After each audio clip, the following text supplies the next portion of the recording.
دارالعلوم ندوۃ العلماء لکھنؤ سے منسلک ہیں اور ان کے نصاب پر تعلیم دیتے ہیں، تو آپ اپنے نصاب پر رجوع نہیں کرتے۔ اور ایک مدرس نظامی ہے جو دارالعلوم کے نصاب پر تعلیم دیتے ہیں۔ میں سمجھتا ہوں کہ قدرے مشترک تمام کا نصاب یکساں ہے، کہیں کسی کسی مدرسے میں کوئی ادب کی کتاب زائد ہے، کہیں کوئی کتاب زائد ہے، ورنہ قدرے مشترک جو مرکزی تعلیم ہے، چاہے تفسیر اور حدیث اور فقہ کی تعلیم تقریباً تمام مدارس اسلامیہ میں مشترک ہے۔ مگر ایک چیز اس میں یہ دیکھنا ہے، اب ہمارے مدارس میں عربی کی تعلیم بہت کم ہے، بہت کم مدارس میں عربی کی تعلیم، اور درجہ حفظ کی طرف زیادہ توجہ ہے، اور درجہ حفظ کی تعلیم میں یہ تقریباً یکسانیت ہے۔ قرآن حکیم اصل مرکز ہے، تو قرآن کریم کے ساتھ بہت سارے ارباب مدارس کو اس کے ساتھ تحریر، املا اور اردو دنیات اور تجوید وغیرہ کی تعلیم نہیں دیتے، تو وہ ارباب مدارس جہاں محض حفظ کی تعلیم ہے تو اپنے یہاں تجوید کی تعلیم اور بل سے شروع ہی سے اس کی مخرج یعنی حروف کی ادائیگی مخرج سے کرائیں تاکہ آئندہ بڑھے۔ اگر قرآنی قاعدے صحیح نیت سے پڑھا دیا جائے تو صحیح نیت سے پڑھانے کے بعد قرآن کریم کے الفاظ کی ادائیگی میں بہت آسانی ہو جاتی ہے۔ ایک تو کام یہ، مگر کہیں کہیں بہت غلو بہت زیادہ ہے قرآنی قاعدے کے پڑھنے، وہ بھی صحیح ہے۔ کہیں کہیں قرآنی قاعدے کا اختتام ہو رہا ہے، بخاری شریف ایک سال میں ہو جاتی ہے اور قرآنی قاعدہ 2 سال میں ہو جاتی ہے، یہ غلو ہے، بہت زیادہ ہو۔ 6 مہینے میں اگر قرآنی قاعدے کی تعلیم صحیح نیت سے دیا جائے تو انشاءاللہ اس میں قابو پا لیا جائے گا۔ اور حضرت مولانا نور محمد قادیانی جو نورانی قاعدے کے مرتب ہیں، جنہوں نے نورانی قاعدہ لکھا ہے، تو اس زمانے میں حضرت مولانا قاری طیب صاحب رحمۃ اللہ علیہ، حضرت مولانا زکریا صاحب رحمۃ اللہ علیہ، حضرت مولانا لطیف صاحب رحمۃ اللہ علیہ، ان حضرات کے اکابر پر مشتمل ایک کمیٹی مکاتب قرآن کو دیا ہے۔ انہوں نے جو نصاب رکھا ہے وہ 6 مہینے کا رکھا ہے، اور ہم اس کو غلو کر کے 2 سال کرتے یہ غلط ہے، یہ وقت ضائع ہوتا ہے طلبہ کا۔ اور ساتھ ساتھ جب 2 مہینہ گزر جائے، 2-3 مہینے گزر جائے، اردو کی معرفت ہو جائے تو اردو کا قاعدہ شروع کر دیں۔ اردو کا قاعدہ اب عربی قاعدہ ہے، اردو کا قاعدہ ہے۔ اب اردو اور عربی میں ہماری تمیز نہیں ہے، آپ بہت تجدد میں آئے تو نورانی قاعدے کی تعلیم میں کہیں گے کہ الف با تا تا ای آ آ، اور جب اردو کا قاعدہ پڑھاویں گے تو وہاں پر بھی یہی کہیں گے الف با با۔ اردو کے قاعدے کی جب تعلیم ہو تو الف بے پے تے تے سے جی چے بے خے، اس لحاظ سے پڑھا وہ عربی انداز ہے۔ چونکہ ہم قرآن کریم کی تعلیم کے لیے قرآنی قاعدہ پڑھا رہے ہیں تو قرآنی قاعدہ جو پڑھاویں گے عربی انداز سے، اور جب اردو پڑھائیں گے اردو فارسی کے لیے اس کا انداز فارسی چاہیے، الف بے تے یہ انداز ہونا چاہیے، ورنہ سب 22.5% والا نہیں ہونا چاہیے۔ ایک چیز۔ اب اس کے بعد حفظ کی تعلیم میں بعض لوگ کو کہتے صرف حفظ ہی کرے گا بچہ، مگر آج موجودہ حالات کے تناظر میں ہمیں دیکھنا ہے، ہمیں عصری تعلیم کم سے کم اپنے بچوں کو حفظ کے ساتھ اگر ممکن ہو تو 8ویں تک کے پڑھا دیا جائے، 8ویں کے امتحان دلا دیا جائے۔ آج وقت کا تقاضا یہی، اور عربی چہارم تک تو ہو جانا چاہیے اس کو بیٹھی، اور 5ویں 6ویں تک جاتے جاتے اس کو آئیڈیا اور ڈی تک ہو جانا چاہیے۔ اگر یہ جہاز رکھا جائے گا تو انشاءاللہ ہو جائے گا۔ NISO کے ذریعے سے کہ اگر جہاز اگر کیا جائے تو اس میں زیادہ دشواری نہیں، مگر سب سے پہلے تو یہ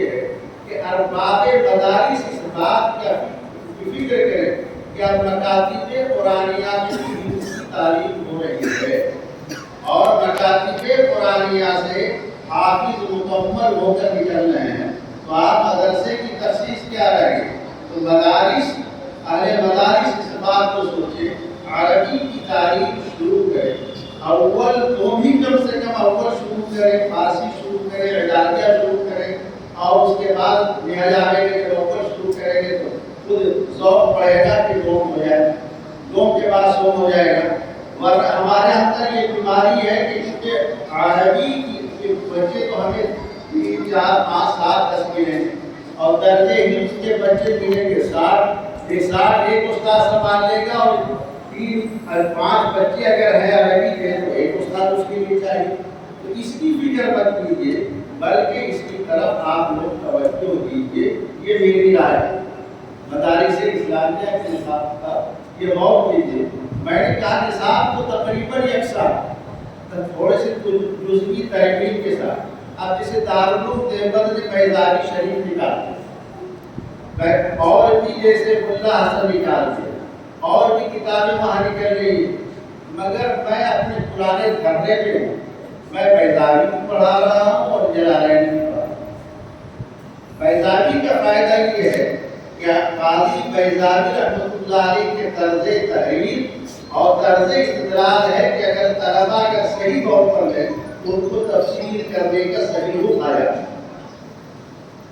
مگر ہے مشکل کتاب، تو یہ مشکل ہونے کی وجہ سے یہ نہیں اس کو نکال بہرحال، مگر وہ قدرے مشترک یہ ہے کہ ہمارے بچے اگر دارالعلوم چلے جائیں تو وہاں ناکام نہیں ہو، مظاہرالعلوم چلے جائیں وہاں ناکام نہیں ہو، دارالعلوم ضرورت العلماء بھی جانے والے بچے وہ بھی ناکام ہو۔ اس سال ہمارے بچے اور ایسے الحمدللہ ہمارے یہاں بچے، مگر کچھ بچے دارالعلوم کے وہاں بھی داخلہ ہو گئے، دارالعلوم وقت میں ہمارے بچے ہیں، مظاہرالعلوم جدید میں بھی بلکہ مظاہرالعلوم قدیم میں بھی، اور ایک دو بچے تو فضیلت میں جا کر کے دارالعلوم میں مطلوب لکھنؤ میں داخلہ لے لیا۔ یہ تعلیم ایسی ہونی چاہیے کہ اگر ہمارا بچہ، ہمارا طالب علم کسی ادارے میں چلا جائے تو ہم مگر عصری تعلیم کی طرف توجہ ضرور دینی چاہیے۔ پہلے سے ہمارے مدارس میں بہت سارے مدارس میں ایک ٹیچر ہوا کرتا تھا، ایک ٹیچر دو ٹیچر، جس میں ہندی، انگریزی، میتھ، سوشل سائنس وغیرہ کی تعلیم ہوتی ہے۔ ہمارے یہاں کے بچے ہم زیادہ پابندی نہیں عائد کرتے ہیں مگر سبق کے پابند ہیں۔ ہمارے یہاں کے بچے یعنی اسکول اور کالجز کی ڈگریاں حاصل کرتے رہے۔ آج بھی ہمارے یہاں جو بچے دورے حدیث میں ہیں وہ بی اے کی تیاری کر رہے ہیں، بی اے کے ٹیوشن کر رہے ہیں، بی آئی اے کی ٹیوشن کر رہے ہیں، پڑھ رہے ہیں، مگر ہم یہ کہتے ہیں کہ اسباق کی پابندی، اور وہ بچے جو ذہین ہیں، جو عبارت پڑھتے ہیں، وہی بچے اس کی تیاری نہیں کر رہے، اس کی پابندی کی نہیں ہوئی، مگر مدرسے کی طرف سے بھی اس کی چھوٹ ہونی چاہیے اور اس کی تیاری ہونی چاہیے۔ یہ نصاب اس سلسلے میں پہلی گزارش یہ ہے جو آپ کے ایجنڈا نمبر 3 بات سمجھ آ رہی ہے، اور 5 یہ 5واں نمبر 4تھا نمبر بھی اسی کا ہے، عصری تعلیم مدارس کا ضلعی یا صوبائی رجسٹریشن۔ اس وقت کی اہم ضرورت ایک یہ بھی، آج ہم اپنے مدرسے کے نام سے کھاتہ کھلوانے جاتے ہیں بینک کے اندر، تو مدرسے کے نام سے کھاتہ کھولنے سے پہلے بینک منیجر ہم سے یہ مطالبہ کرتا ہے کہ آپ کا اگر رجسٹریشن ہے سوسائٹی ایکٹ کے اندر یا ٹرسٹ ایکٹ کے اندر تو آپ لے آئیے تو آپ کے ادارے کے نام سے کھاتہ کھول دیں۔ مگر اس مجبوری کے بنا پر یہ ہم لوگ کرتے ہیں، غور سے سنیے اس بات کو ذرا غور سے سنیے، کہ اب اس میں ہم لوگ یہ کرتے ہیں کہ 2 جوائنٹ اکاؤنٹ بنا لیتے ہیں، ایک صدر مدرس رہیں گے، محترم صاحب رہیں گے، فلاں صاحب رہیں گے۔ جوائنٹ اکاؤنٹ بنا لینا ایک طرح کی تو حفاظت ہے مگر یہ مکمل حفاظت ہے۔ کہیں آپ کے موتیان جو آپ کو چندہ دینے والے ہیں وہ سوال کرتے ہیں کہ آپ اپنے ادارے کے نام سے اکاؤنٹ، ادارے کے نام سے اگر آپ کا اکاؤنٹ ہے بتائیے،